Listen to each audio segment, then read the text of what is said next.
नमस्कार दोस्तों। पिछले वीडियोस में हमने एमकॉम फाइनल के paper management of public enterprises के टॉपिक्स के अंडर में पब्लिक एंटरप्राइज की परिभाषा, विशेषताओं और अन्य बातों का अध्ययन हमने किया था। लोक उपक्रम और निजी उपक्रमों में अंतर के बारे में भी हमने विस्तृत चर्चा की थी। आज हम बात करें कि लोक उपक्रमों का औचित्य क्या है, जस्टिफिकेशन क्या है, उसके बारे में किस प्रकार से पक्ष में तर्क दिए जा सकते हैं और उसके आलोचनाएं भी किन तर्कों के आधार पर होती हैं। तो हम लोक उपक्रमों के औचित्य की बात करेंगे। जैसा कि हम सभी लोग जानते हैं कि 19वीं शताब्दी के मध्य तक स्वतंत्र अर्थव्यवस्था की नीति को पर्याप्त महत्व प्राप्त था, जिसमें सरकार किसी प्रकार का हस्तक्षेप नहीं करती थी। लेकिन जिस प्रकार से युग बदले और निजी एकाधिकारी संगठनों ने समाज में उपभोक्ता, श्रमिक एवं किसानों का जमकर शोषण किया और जिसके फलस्वरूप वर्ग संघर्ष होने लगे, सरकारी हस्तक्षेप की मांग बढ़ने लगी, तो 20वीं शताब्दी के प्रारंभ में समाजवाद ने अपनी जड़ें मजबूत की और इस व्यवस्था में आर्थिक समानता, सामाजिक न्याय व शोषण का अंत व आर्थिक सत्ता के केंद्रीकरण को समाप्त करने के लिए सार्वजनिक क्षेत्र की स्थापना की गई। और तो और द्वितीय विश्व युद्ध के बाद तो सार्वजनिक क्षेत्र में स्थापना एक विश्वव्यापी बन गई, विश्वव्यापी घटना बन गई और अधिकांश देशों ने नियोजित विकास की नीति को अपनाया और इसे सफल बनाने के लिए सार्वजनिक उपक्रमों की स्थापना की गई। सार्वजनिक क्षेत्र की स्थापना के बिना विकास के लिए किसी भी प्रकार का कोई नियोजन सफल नहीं हो पाता है और आधुनिक प्रकार की व्यवस्थाओं में, अर्थव्यवस्थाओं में, चाहे वो पूंजीवादी हो, समाजवादी हो, साम्यवादी हो, मिश्रित हो या किसी और अन्य प्रकार की हो, सार्वजनिक क्षेत्र को अपरिहार्य माना जाता है। उसकी महत्व की सभी ने माना है। सभी विकसित हो चाहे विकासशील देश हो, सब उसके महत्व को स्वीकार करते हैं। पंडित नेहरू ने तो यहाँ तक कहा था कि लोक उपक्रम समाजवादी समाज की रचना में गतिशील प्रेरणा का परिचायक है। लोक क्षेत्र का विकास होना ही है, यह हमारे आर्थिक विकास के लिए आवश्यक है। अगर हम बहुत संक्षेप में बात करें तो समाजवादी समाज की स्थापना करने के लिए, आर्थिक सत्ता के केंद्रीयकरण को रोकने के लिए, समानता के लिए, न्याय के लिए, संघर्ष को समाप्त करने के लिए, आय के उचित वितरण को सुनिश्चित करने के लिए लोक उपक्रमों की या लोक क्षेत्र की स्थापना उचित मानी जाती है। लोक क्षेत्र तीव्र आर्थिक विकास, औद्योगिकरण, रहन सहन के स्तर में सुधार, रोजगार, विदेशी पूंजी व सहायता प्राप्ति, क्षेत्रीय संतुलन विकास, प्रबंध में सुधार, राजकीय आय में वृद्धि आदि दृष्टिकोणों से आज के युग की आवश्यकता बन गए हैं और इसे किसी भी रूप में नकारा नहीं जा सकता। अगर हम इसके क्षेत्र को व्यापक रूप से माने और इसको स्वीकार करें, जो कि स्वयं सिद्ध है, तो इसकी आवश्यकता जो है वो बता रही है कि लोक उपक्रम आधुनिक युग में एक अनिवार्यता है। इसके पक्ष में विभिन्न तर्क दिए जाते हैं। सबसे पहले तर्क की हम बात करें तो सबसे पहला तर्क ये दिया जाता है कि इससे आर्थिक सत्ता के केंद्रीयकरण पर रोक लगती है, control on centralisation of economic power. आर्थिक सत्ता के केंद्रीकरण को रोकने और एकाधिकारी प्रवृत्तियों को नियंत्रित करने के लिए हमारे संविधान में भी लोक क्षेत्र की स्थापना की बात को स्पष्ट रूप से स्वीकार किया गया है और ये निश्चित है कि लोक उपक्रमों की स्थापना से आर्थिक सत्ता के केंद्रीकरण पर रोक लगती है। दूसरी बात साधनों का समुचित एवं उचित विदोहन की है, एक्सप्लोरेशन ऑफ रिसोर्सेज। साधनों का देश में विभिन्न संसाधन मौजूद हैं। हमारा देश तो वैसे भी प्रचुर मात्रा में कच्ची सामग्री और विभिन्न संसाधनों से धनी देश माना जाता है, तो साधनों का उचित विदोहन करने के लिए निजी उपक्रम के स्थान पर सार्वजनिक उपक्रम ही उचित माने जाते हैं, जो कि राष्ट्र के दीर्घकालीन हितों को ध्यान में रखकर साधनों का उपयोग कर सकते हैं। हम जानते हैं कि निजी उपक्रम सही ढंग से संसाधनों का उपयोग नहीं कर सकते, या तो वो बहुत अपने लाभ को ज़्यादा से ज़्यादा करने के लिए ज़रूरत से ज़्यादा विदोहन कर लेंगे, तो वो समुचित और उचित विदोहन नहीं माना जाता। इसलिए सार्वजनिक उपक्रम ही सही ढंग से, उचित रूप से, समुचित रूप से विदोहन कर सकते हैं संसाधनों का। तीसरी बात संतुलित क्षेत्रीय विकास की है, बैलेंस रीजनल डेवलपमेंट। देश का अगर संतुलित विकास करना है तो विभिन्न क्षेत्रों का संतुलित विकास करना आवश्यक है। आधारभूत उद्योगों की स्थापना, जनोपयोगी सेवाओं की व्यवस्था करने के लिए सामाजिक पूंजी की व्यवस्था करने और संतुलित क्षेत्रीय विकास की दृष्टिकोण से भी लोक उपक्रमों की स्थापना को ही उचित माना जाता है। चौथी बात सरकारी नीतियों के क्रियान्वयन की है, इम्प्लीमेंटेशन ऑफ गवर्नमेंट पॉलिसीज़ की है। सरकारी नीतियों के सफल क्रियान्वयन के लिए लोक उपक्रमों की स्थापना को ही उचित मानते हैं। सरकार अपनी नीतियों को लागू करवाती है उपक्रमों के माध्यम, लोक उपक्रमों के माध्यम से, क्योंकि निजी क्षेत्र सरकारी नीतियों का सफल क्रियान्वयक नहीं हो सकता। इसलिए सरकारी नीतियों की, नियमों की अगर सही ढंग से क्रियान्विति करवानी है तो लोक उपक्रम की स्थापना न्याय संगत मानी जाती है। नेक्स्ट बिंदु की हम चर्चा करें तो आय प्राप्ति, इनकम के लिए रेवेन्यू भी सरकार को आवश्यक होता है, क्योंकि सरकार को विभिन्न जनोपयोगी और जन कल्याण के कार्य करने होते हैं, तो निश्चित बात है कि उसको भी आय की आवश्यकता है। सरकार के जब दायित्व बढ़ते हैं तो उसके खर्चे भी बढ़ते जा रहे हैं, और इनकी पूर्ति केवल करों से नहीं हो सकती। कर लगाने की एक सीमा होती है, उससे अधिक अगर कर लगाए जाएंगे, सरकार अपनी आय करने के लिए कर लगाती है तो एक असंतोष पैदा हो सकता है। अतः आय प्राप्ति के लिए लोक उपक्रमों की मदद ली जा सकती है। जैसे अपने देश में बहुत सारे पब्लिक एंटरप्राइजेज हैं जो सरकार के रेवेन्यू का, सरकार की इनकम प्राप्ति का एक बड़ा जरिया है, बड़ा स्रोत हैं। तो आय प्राप्ति भी लोक उपक्रमों से होती है। अगले बिंदु की हम चर्चा करें तो जनहित कार्य और जन कल्याण, ये आजकल लोक कल्याणकारी विचारधाराओं के ऊपर आधारित जो सरकारें हैं उनका एक बहुत महत्वपूर्ण उद्देश्य होता है, मोटो बन जाता है कि जनहित के कार्य करें और जन कल्याण करें, पब्लिक वेलफेयर में ही संलग्न रहें। इसके लिए राष्ट्रीय हित के उत्पादन के कार्यों को निजी उपक्रमों के हाथों में नहीं सौंपा जा सकता, उनके निजी उपक्रमों के भरोसे नहीं छोड़ा जा सकता। इसलिए ऐसे उपक्रमों की स्थापना राजकीय एकाधिकार में करना आवश्यक होता है।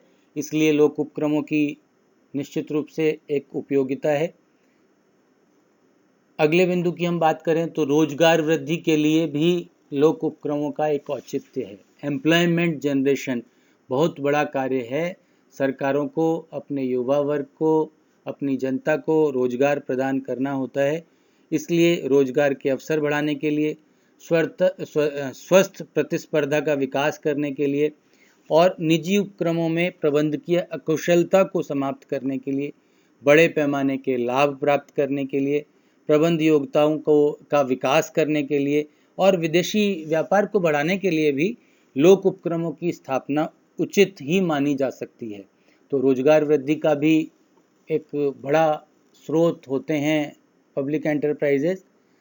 अगले बिंदु की हम बात करें तो आधारभूत और सुरक्षा उपक्रम, बेसिक और डिफेंस इंडस्ट्रीज़ की जब हम बात करते हैं तो ये निश्चित मानिए कि केवल एक पब्लिक एंटरप्राइजेज के थ्रू ही आधारभूत उद्योगों की स्थापना की जा सकती है, क्योंकि उसमें बहुत पैसा लगता है और निजी क्षेत्र उस क्षेत्र में नहीं जाना चाहते जहाँ बहुत ज़्यादा पैसा लगे और लाभ प्राप्ति के लिए भी एक लंबा इंतज़ार करना पड़े।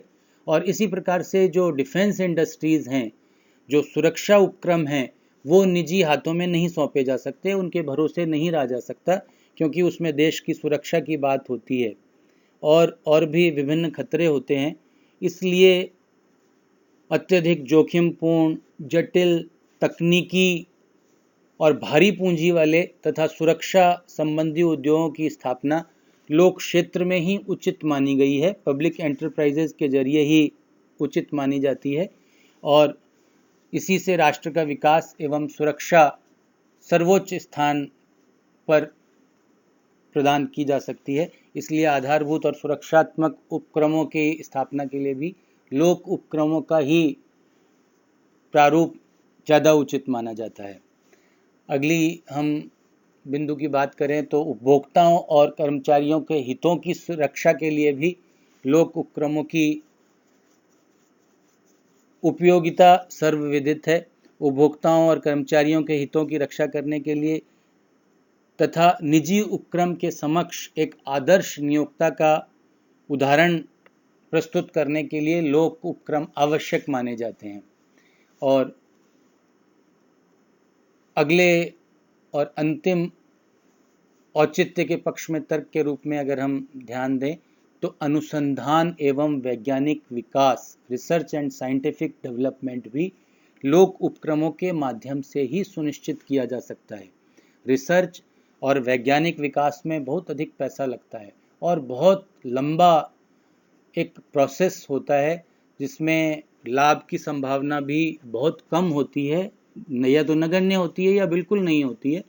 लेकिन देश के हित में होते हैं कि रिसर्च और साइंटिफिक डेवलपमेंट क्रमबद्ध तरीके से चलते रहें और अनुसंधान और विकास कार्यक्रमों को बढ़ावा दिया जाता रहे, तो इसके लिए भी लोक उपक्रम ही उचित माने जाते हैं।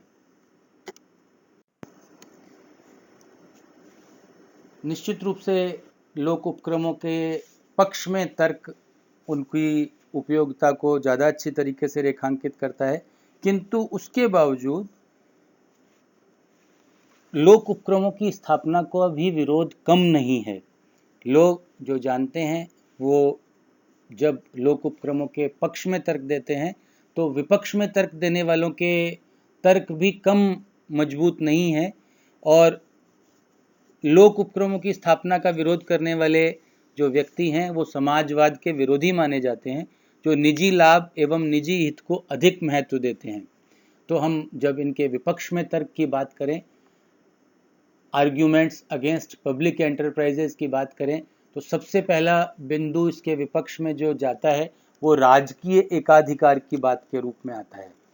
लोक उपक्रमों की स्थापना निजी एकाधिकार को समाप्त करने के लिए की गई थी, किंतु इससे राजकीय एकाधिकार, जो गवर्नमेंट की मोनोपोली जो होती है उन क्षेत्रों में, उसको बल मिलता है।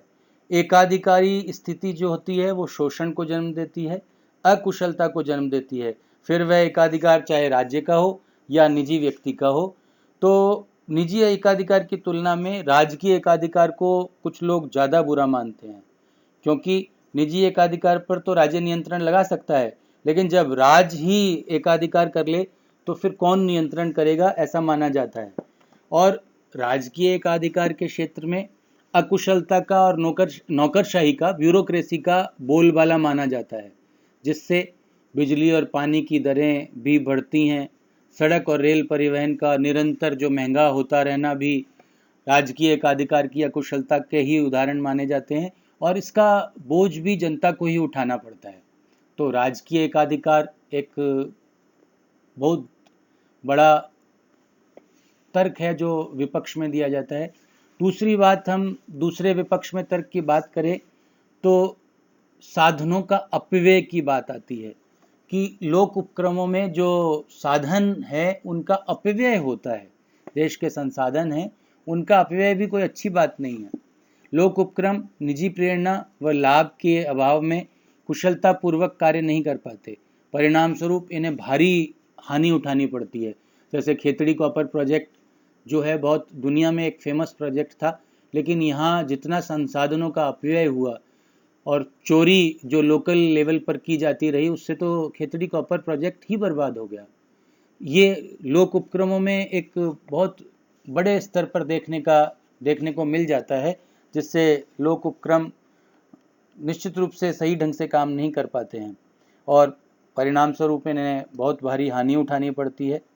और इस हानि का कारण जनता को विशेष लाभ और सुविधाएं प्रदान करना ही नहीं है, बल्कि ये अकुशलता, खराब प्रबंध और भ्रष्टाचार का भी परिणाम होते हैं।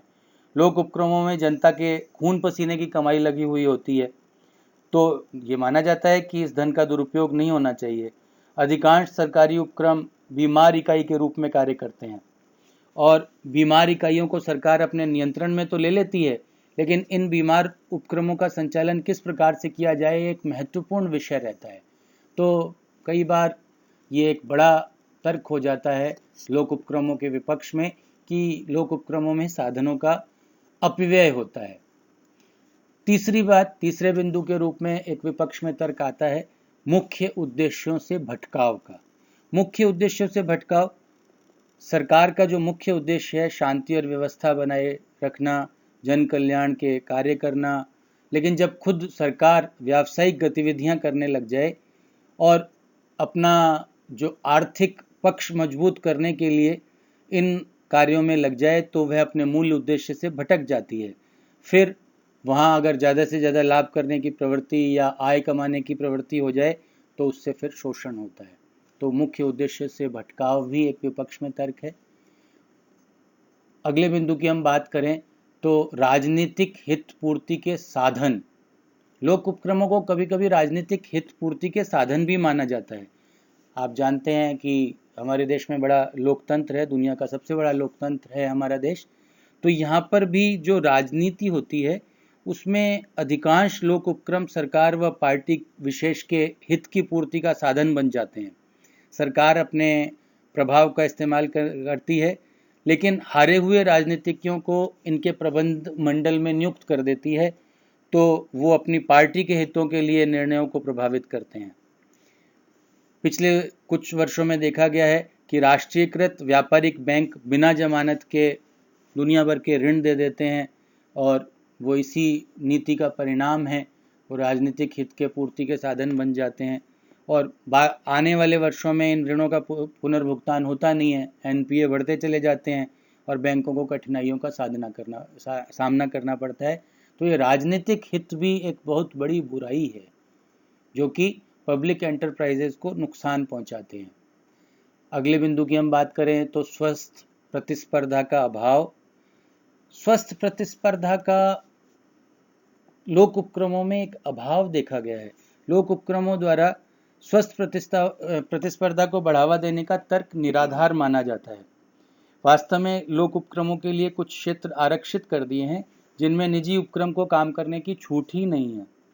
इस प्रकार वे आरक्षित क्षेत्रों में ही काम करते हैं जहां प्रतिस्पर्धा भी नहीं होती। लोक उपक्रमों की स्थापना में पूंजी की कमी के कारण बहुत अधिक विलंब हो जाता है और इससे लागत बढ़ने के साथ साथ लंबे समय तक उस पूंजी का कोई उपयोग नहीं होता। जैसे एक उदाहरण के रूप में हम लें तो इंदिरा गांधी नहर के निर्माण में लगभग 40 वर्ष का समय लग गया। तो 40 वर्ष का समय बहुत ज़्यादा होता है। तो स्वस्थ प्रतिस्पर्धा का अभाव भी लोक उपक्रमों के क्षेत्र में एक विपक्ष में एक मजबूत तर्क माना जाता है। अगले बिंदु की हम बात करें तो विदेशी सहयोग से हानि। लोक उपक्रमों की स्थापना से अनेक बार विदेशी सहायता और तकनीक सहयोग जब लिया जाता है तो ये निश्चित रूप से देश की सुरक्षा और प्रतिष्ठा को हानि पहुंचाता है। अनेक बार विदेशी जो संस्थाएं होती हैं, जो संसाधन होते हैं वो बंद कर दिए जाते हैं या समय पर नहीं दिए जाते, तो साधनों का अपव्यय होता है। राजस्थान में कोटा में परमाणु उत्पादन भट्टी जो विद्युत उत्पादन करती है, वर्ष के अधिकांश भाग में तकनीकी खराबी के कारण बंद हो जाती है। तो यह विदेशी सहायता का दुष्परिणाम ही माना जाता है। नेक्स्ट बिंदु की हम बात करें तो नौकरशाही और भ्रष्टाचार को बढ़ावा बहुत अधिक दिया जाता है, ऐसा देखा जाता है। पब्लिक एंटरप्राइजेज के विपक्ष में तर्क देने वाले इस बिंदु को बहुत इम्पोर्टेंट मानते हैं। व्यावसायिक उपक्रमों की प्रकृति कुछ भिन्न प्रकार की होती है और इनमें शीघ्र निर्णय लेने की आवश्यकता तो प्रत्येक जगह मानी जाती है, लेकिन राजकीय उपक्रमों में उचित समय पर शीघ्र निर्णय लेना संभव नहीं हो पाता, क्योंकि प्रत्येक स्तर पर ब्यूरोक्रेसी और भ्रष्टाचार व्याप्त है। इसलिए इस प्रकार के निर्णय सही ढंग से हो नहीं पाते हैं और इसने जनता के मन में नैतिकता की भावना को समाप्त कर दिया है। आज भ्रष्टाचार और रिश्वत की बात हमारे मन में बड़ी पीड़ा पहुंचाती है, जबकि कई बार सामान्य शिष्टाचार मान बैठे हैं और ये रग रग में भ्रष्टाचार व्याप्त हो गया है और इससे बड़ा नुकसान होता है। तो भ्रष्टाचार को बढ़ावा देने के लिए भी ये जो सरकारी क्षेत्र या जो लोक उपक्रमों का क्षेत्र जो है, इसके विपक्ष में एक तर्क दिया जाता है कि यहाँ पर नौकरशाही और भ्रष्टाचार को बढ़ावा दिया जाता है। अंतिम जो विपक्ष में तर्क की बात हम करें तो अच्छा उदाहरण पेश करने में पब्लिक एंटरप्राइजेज असफल रहे हैं। लोक उपक्रम निजी उद्योगपतियों के समक्ष आदर्श नियोक्ता का उदाहरण पेश करने में पूरी तरह से असफल माने गए हैं। वास्तविकता तो यह है कि लोक उपक्रमों में श्रम संबंध जो इंडस्ट्रियल रिलेशंस होते हैं वो सबसे अधिक खराब हैं। लोक उपक्रमों ने किसी न किसी बात को लेकर इनमें हड़तालें बनी रहती हैं, दुनिया भर की अशांति बनी रहती है और इससे निजी क्षेत्र पर भी विपरीत प्रभाव पड़ता है। लोक उपक्रमों के संगठित श्रम संघ उचित अनुचित का विचार किए बिना राजनीति से प्रेरित होकर आंदोलन करते रहते हैं, जिससे पूरा माहौल खराब हो जाता है और ये तो निश्चित बात है कि वो बाकी सारे उपक्रमों के सामने, निजी उपक्रमों के सामने एक अच्छा उदाहरण पेश करने में असफल माने जाते हैं।